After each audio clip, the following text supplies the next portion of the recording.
రోజు రోజుకి గోల్డ్ రేట్లు పెరుగుతున్నాయి. తాకట్లో ఉన్న బంగారానికి వడ్డీలు పెరుగుతున్నాయని టెన్షన్ పడుతున్నారా? కొమ్మూరి గోల్డ్ వచ్చాక ఆ టెన్షనే పోయింది. కొమ్మూరి గోల్డ్. నమస్తే, వెల్కమ్ టు అవర్ ఛానల్. తమిళనాడులో టీవీకే ప్రభుత్వానికి ముప్పు పొంచి ఉంది, 6 నెలల్లో పడిపోతుంది అని చెప్పి వార్తలు వినిపిస్తున్నాయి. ఇదే అంశానికి సంబంధించి మనతో మాట్లాడేందుకు డాక్టర్ దుర్గా గారు ఉన్నారు. వారితో మరిన్ని వివరాలు తెలుసుకున్నాం. మేడం నమస్తే. నమస్తే అండి. మేడం, ఈ తమిళనాడు రాజకీయాలు మళ్ళీ వేడెక్కుతున్నాయి. నిజానికి ప్రభుత్వం వచ్చింది, అధికారం చేపట్టారు, రోజుకో మాట వినిపిస్తుంది, ప్రభుత్వం కూలిపోతుందని చెప్పి వార్తలు వినిపిస్తున్నాయి. నిజానికి ఇది ఎలా చూడొచ్చు? అంటే ఇప్పుడు టీవీకే విజయ్ లేదు ముఖ్యమంత్రి విజయ్ తీసుకున్న నిర్ణయాలు కూటమిలో ఉన్నాను అని మర్చిపోతున్నాడా అని అందరికీ సందేహం వస్తుంది. ఎందుకంటే తను సింగిల్ పార్టీగా ఉన్నాను అనుకుని ఆయన కొన్ని నిర్ణయాలు తీసుకుంటున్నారు. ముఖ్యంగా నిన్న ఎల్టీటీ వేలుపిళ్ళై ప్రభాకరన్కి ఆయన సంస్మరణ దినం రోజు ఆయన తలుచుకుని విజయ్ వెళ్ళి అక్కడ నివాళులు అర్పించడం అనేది ఇవాళ చాలా మందికి మింగుడు పడ్డారు. ముఖ్యంగా వాళ్ళు కాంగ్రెస్తో ఉన్నారు, సిపిఐ సిపిఎంతో ఉన్నారు, విసికేతో ఉన్నారు. ఇవన్నీ కూడా గుర్తుపెట్టుకోవాలి. ముఖ్యంగా అసలు ఎల్టీటీ అనేది వచ్చాక ఎల్టీటీని మట్టుపెట్టడానికి ఇండియన్ పీస్ కీపింగ్ ఫోర్స్ని అప్పట్లో రాజీవ్ గాంధీ హయాంలోనే పంపించారు శ్రీలంకకి.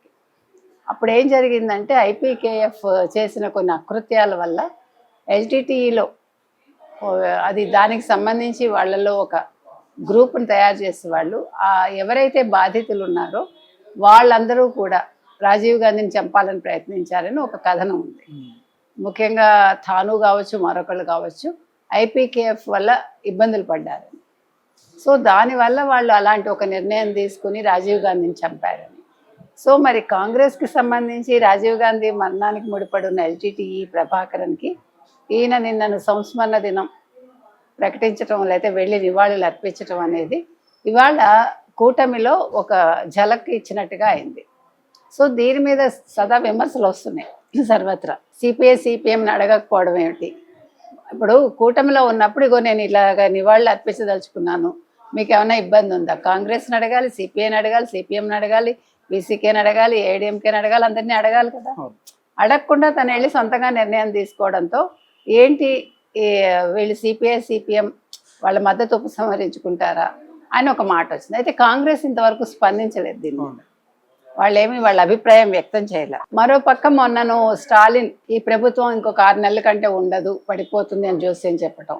అంటే మేము అసలు 6 నెలల వరకు మాట్లాడము అని చెప్పిన డిఎంకే, ముఖ్యంగా స్టాలిన్ అలా మాట్లాడటం. తర్వాత డిఎంకే ఎమ్మెల్యే ఎవరైతే ఉన్నారో అనితా రాధాకృష్ణన్ 6 నెలల్లో పడిపోతుంది ఆ ఎమ్మెల్యే జోస్యం చెప్పటం. ఇవన్నీ కూడా ఇవాళ టీవీకే ఏంటి అస్థిరపరుస్తాయా? టీవీకే ప్రభుత్వం నిజంగా పడిపోతుందా? విజయ్కి చేత కావడం లేదా పరిపాలన అనేది అందరిలోనూ ఒక సందేహాన్ని మాత్రం అది ఏర్పరుస్తుంది. అంటే తనకి అనుభవం లేదు అతనికి. తర్వాత తీసుకున్న నిర్ణయాలు కూడా అలాగే ఉన్నాయి. ఇవాళ మీరు చూస్తే కనుకైతే అతను చెప్పాడు చూడండి, 500 మీటర్ల లోపు బడి గుడి లేకపోతే బస్టాండ్ల దగ్గర మద్యం దుకాణాలు తీసేయాలన్నాడు. ఏమి తీయలే ఇంకా. ఏమన్నా అంటే మేము 10 లోపు మూయిస్తున్నాం కదా అని చెప్తున్నారు.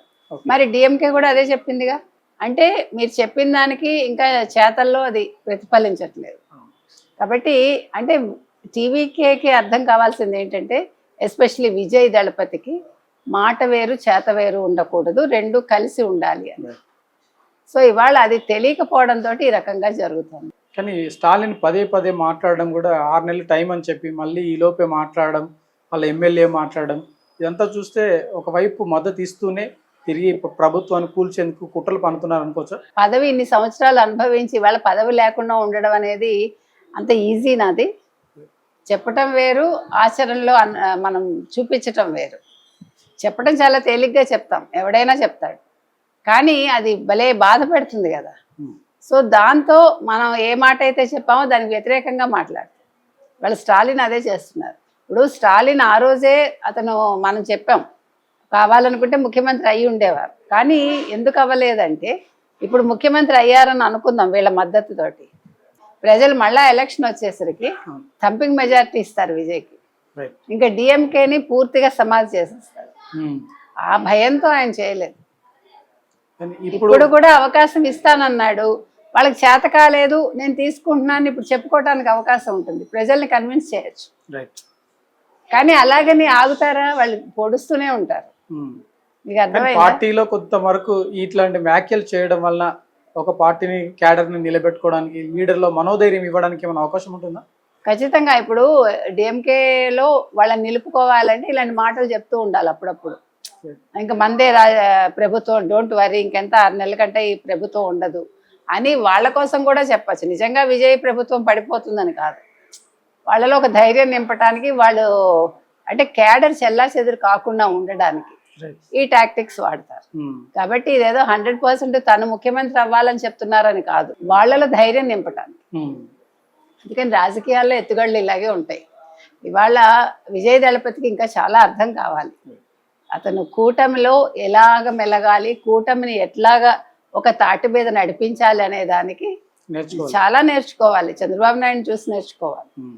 ముఖ్యంగా ఇప్పుడు నిన్నను జనసేన మాట్లాడిన దానికి ఇవాళ చాలా విశ్లేషణలు వచ్చాయి కదా, వైసీపీ నుంచి, వైసీపీ సోషల్ మీడియా నుంచి, ముఖ్యంగా ప్రొఫెసర్ నాగేశ్వర్ లాంటి వాళ్ళు. మరి ఎంత ప్యాకేజ్ వచ్చిందో, అక్కడి నుంచి ఏ స్క్రిప్ట్ వచ్చిందో, అంటే అమిత్ షా చెప్పారు నువ్వు జగన్మోహన్ రెడ్డిని అరెస్ట్ చేయమని నేను అడిగాడని, నీకు జగన్మోహన్ రెడ్డి అరెస్ట్ గురించి నీకెందుకు, నువ్వు జగన్మోహన్ రెడ్డి పేరు అసలు ఎందుకు తీస్తావు, నీకు జగన్మోహన్ రెడ్డితో ఏముంది నీకు అసలు గొడవ, ఉన్నది చంద్రబాబుకి జగన్మోహన్ రెడ్డికే కదా అని చెప్పారని, అందుకే ఆయన మాట మార్చాడని ఆయన ఎంత బాగా చెప్పాడండి. అంటే జనసేన మైండ్ సెట్ మార్చటానికి, పవన్ కళ్యాణ్ని కూటమి నుంచి బయటకు తీసుకురావటానికి ఇవాళ వైసీపీ పనిన కుట్ర. మీకు అర్థమైందా? ఇది విజయ్ అర్థం చేసుకోవాలి ఎలా ఉంటుంది అనేది. అంటే ఇంత స్ట్రాంగ్గా ఉండే పవన్ కళ్యాణ్ క్యాడర్ని, ఫ్యాన్స్నే వాళ్ళు చెల్లా చెదురు చేయడానికి చూస్తున్నారు. ఏంటి నువ్వు పార్టీ ఎందుకు పెట్టావు, ముఖ్యమంత్రి కాకుండా ఉండడానికా, నీకు అంత చేవలేదా, నీకు చేత కాదా అంటే ఇలాంటి మాటలు అంటే ఆయన పౌరుషం వచ్చి కూటమిలోంచి బయటకు వచ్చేస్తాడంట. అలాంటి తప్పిదం పవన్ కళ్యాణ్ చేయరు. ఎందుకంటే ముఖ్యమంత్రి అవడం ఒక్కటే కాదండి మనిషికి ఎయిమ్, ప్రజాసేవ చేయగలగాలి. అది ఇవాళ ఆయన మంత్రిగా ఉంటూ చేస్తున్నారు. ఆయనకి నచ్చిన శాఖలు తీసుకున్నారు, ఆయన ఏం చేయాలో చేస్తున్నారు, అండ్ ఎక్కడ హుందాతనం తగ్గకుండా ప్రవర్తిస్తున్నారు. సో ఇది తెలుసుకోవాలి టీవీకే విజయ్. ఎందుకంటే కూటమిలో అంటే అందులో అతనికి ఎక్కువ పార్టీలు ఉన్నాయి. That is not so easy. ఆయన ఏడీఎంకేతో వెళ్ళిపోయి ఉంటే ఏ గొడవ ఉండేది కాదు. మనం Day 1 చెప్పాం మనం. అది కనుక చేస్తుంటే కన్విన్స్ చేసి ఉండేవాడు. ఎందుకంటే అతనికి ఈజీ అయ్యేది. ఈ చిన్న చిన్న పార్టీలతోటి వీళ్ళ స్ట్రాటజీస్ వేరేగా ఉంటాయి, వీళ్ళ మోటివ్ వేరేగా ఉంటుంది, అసలు వాళ్ళ విధానాలు వేరు. వాళ్ళతోటి ఇతను ఎంతవరకు నెగ్గుకు రాగలడు అనేది నిజంగా కత్తి మీద సామే విజయ్కి నన్ను అడిగితే.